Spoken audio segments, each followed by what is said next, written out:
Millions of Americans will be taking time tomorrow to remember those who risked and sacrificed their lives in the aftermath of the terrorist attacks of 9/11. This year marks the 20th anniversary of 9/11, and the impact of the day is still vividly remembered by some people on campus. For Coach Kenneth Schumo Jr., the event was one that marked his childhood. Yeah, so September 11, 2001 for me is a day I will always remember. Started off as a really normal day for me, got up, went to school. I was in 5th grade at the time, and went to first period, was chilling in first period, and right before the 9 o'clock hour, we got alerted that there was some sort of something to where we had to evacuate our school. Now, we didn't know at the time what exactly that was, but my class, we rose from our seats, we followed our teacher out the door, and I went to a Catholic private school at the time, and we went across the street to our church, which had a chapel that was underground. So that's where we took refuge. And we went underground, didn't know what was going on. Obviously, we didn't have phones like we do today, social media, or access to any of that. So we were kind of just sitting and waiting. And then our pastor actually came out and said, a small plane has flown into the World Trade Center. That's all we know at this point, because nothing had been aired on the news yet, on cable. All they saw was smoke coming from one of the towers. The students of Frisco ISD weren't alive at the time, but the importance of the event still echoes in their lives. So being born after 2001, we didn't really get to see just how extreme the event was, and we only got to see kind of the aftermath of it. For example, when we go into airports now, we have the huge metal detectors, and basically they're used as countermeasures for something like that happening again.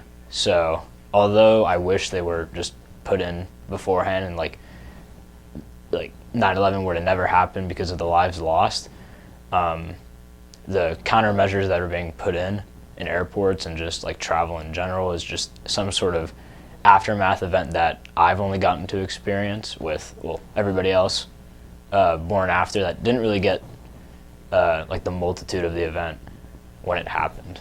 While the date is one that is shrouded in infamy, the days after also had significant impact. The morning after 9/11, I drove past the Pentagon as I did every morning on my way to work. I lived just south of the city in Springfield, Virginia. And it took me about 3 hours to drive the 12 miles back into the city. Marine Barracks 8th and I is about 2 blocks from the Capitol building, so it's in southeast Washington, D.C. And the reason it took so long is that as you approach the Pentagon from the south on the 395 freeway, it's off to your left, it was glowing a bright orange color from the impact. The fires were out, but the building itself was glowing a bright orange. And so, the traffic was just slowed down to a crawl, and it took forever to get around that edge of the building. But about 2 months after 9/11, I was actually sent to work at the Pentagon. I worked in the section of the building that had been struck by the plane. I worked in C corridor, which was the middle ring. They start E ring, which is the furthest out, and then A ring is the closest to the courtyard. So I was in C ring, and that's as far as the plane had punched into the building. So to get to where I worked, walking down the corridor, half of the corridor was actually missing. There was just a plywood wall there, and the letters that spelled out the word corridor above on the overhead, half of them were missing because the plane had punched that far into the building. And it was just surreal to realize that that had taken place, and that I was in that area of the building. While one of the darkest days in America have changed the lives of many Americans, Schumo sees the event as one that has also brought our country together.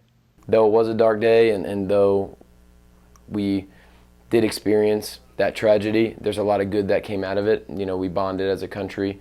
I'll never forget the home run that Mike Piazza hit for the New York Mets in the first game back. After that, sports and everything were suspended, but everyone was kind of just looking for some sort of joy, and Mike Piazza hit a home run, and everyone just kind of exploded, and the stadium was going nuts. People were going nuts all over the streets, running out of their house, screaming yes, yes. I mean, something so minor was something so major for a lot of people. So, 20th anniversary is a big deal. I'm happy to do this interview and give people a glimpse of a little bit what happened on that day, and never forget 9/11/2001. Reporting for WTV, I'm Cooper Ragle.